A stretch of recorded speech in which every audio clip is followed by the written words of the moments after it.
मग तुम्ही उमेदवार declare करून election declare करून मग डिक्लेअर करून नगराचे निवड झाली म्हणून डिक्लेअर करा ना. आता उद्या तुमच्या मनासारखं मतदान जाणून बुजून करायला लागतं. लोकशाहीचा खून तुमच्या माध्यमातून होतोय आणि हे आम्ही खपवून घेणार नाही. बीजेपी म्हणजे प्रशासनाला निवडणूक आयोग मॅनेज आहे का, हा माझा प्रश्न. 3 दिवस किंवा सगळ्यांना नियम सारखा लागू पाहिजे ना. मग सर्वसामान्य लोकांना जायचं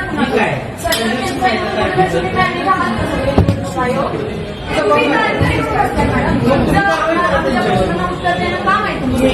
तुम्ही चुकीची वागणूक देताय. चुकीची वागणूक आहे. परवानगी पण अगोदर दिली त्यांना.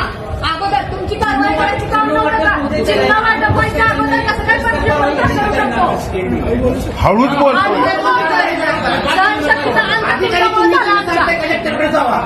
त्रास मला होत नाही. तुम्ही जाणून बुजून देताय. तुम्ही मॅनेज आहात.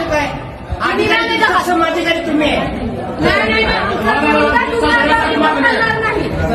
नसेल तर आज डिक्लेअर करा नगराचे निवड झाली म्हणून. तुम्ही मॅनेज होऊन इथं आलेला आहात. तुम्ही मॅनेज होऊन आलेला आहात. तुम्ही परवानगी अगोदर कसं काय दिलं मॅडम. आज आमचे प्रतिनिधी तुम्ही इथून जाता सोडा निवडणूक